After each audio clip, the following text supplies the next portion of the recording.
Well,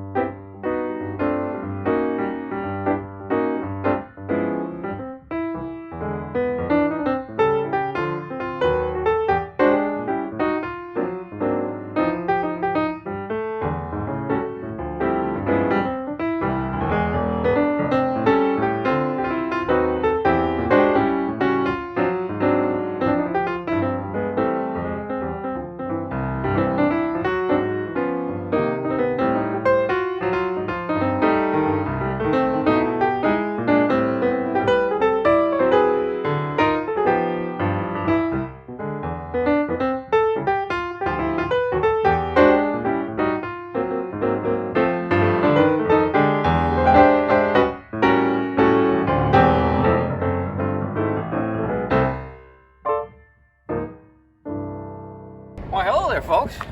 I was gonna have a joke for you, but I couldn't come up with anything corny enough. But otherwise, welcome to Lebanon, Tennessee, to the classic Green Reunion. I've got a ton of pictures, videos, and basically hang along for the ride. This is, in my opinion, greatest John Deere Expo video I've ever been to. Stay tuned.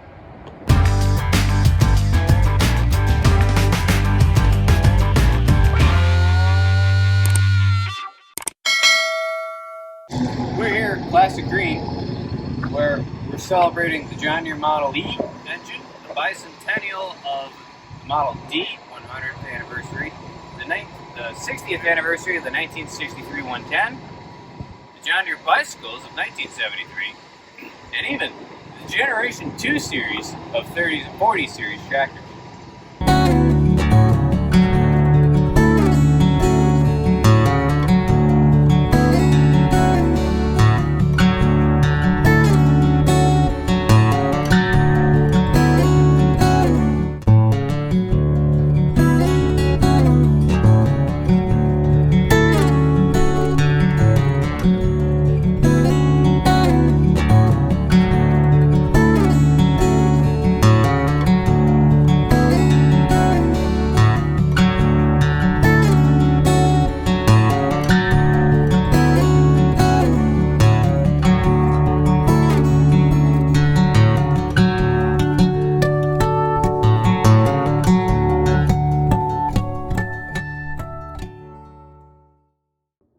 Fun part is always the beginning, the journey to the show. You never know what you're expecting. This is the first time I've been to it. Just so many people and names off of Facebook, and you see mostly their tractors. They never show themselves per se. So it was definitely interesting traveling that far for the first time with my dad. Me and Justin are used to traveling quite a bit together, but Dad was in tow with the camper for the duration of it.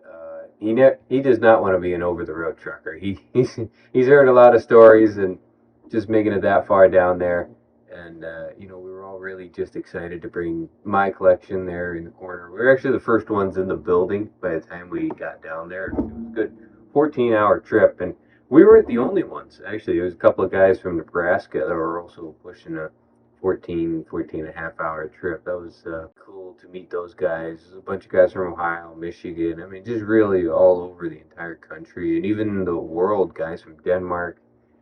Just really nice to put names to faces, meet a lot of people in person. Got to see Adnan and a couple of his good friends. He brought a couple of beautiful pieces down that he has in his collection. Aaron Whitley, I'm probably pronouncing that wrong, but he set up this amazing collection of all his 140s right in the center main stage. Absolutely amazing what he did with those. It's really cool to have some 68s like that. Just the amount of work that these guys actually put into polishing them or restoring them and getting them ready for the show, it just was beyond me. All I did was give mine a little spit shine, because obviously they're going to get a little wear and tear going that many miles, and I take them to shows all the time. This is kind of the Ivy Leagues to me. I mean, I really didn't think the beat-up original ones were going to be welcomed, per se, but there was a lot of original ones and a lot of restored. There was a little bit each of their own. It was pretty cool to see two more soil movers had made it even. I kind of astonished. I was hoping it was going to be the only one, but you never know. It was good to see somebody else brought them. Cool to see both the Navy ones. Even just little displays somebody put up from literally the 60s of what you could buy, of everything on the shelf. And honestly, this was actually my first time meeting Colton and Gary. They are, I gotta say, Gary's more the jokester. So that was really cool seeing them use the number 20 air compressor. It's actually a dream attachment of mine. Is using it to fill some air in one of their friends' 140s. And they're the guys from Nebraska. So they had just as long of a drive, but it was well worth it. The amount of people we met, just the hospitality, literally Southern hospitality. Everybody was your friend. We were all in the same game. There was hardly any bad eggs between anybody. I mean, just actually seeing these 430s with literally 70 and 80 hours on them, like brand new, spit shine tractors. This was Adnan's setup. He got a corner setup. That guy, he was lucky. He only had a 30-minute drive for the show. That was kind of unfair. You know, we were wore out just getting there. I mean, a little bit of everything for everybody. It was cool to see snowmobiles actually made it south of the Mason-Dixon line. Obviously, they don't get a whole lot of snow down here.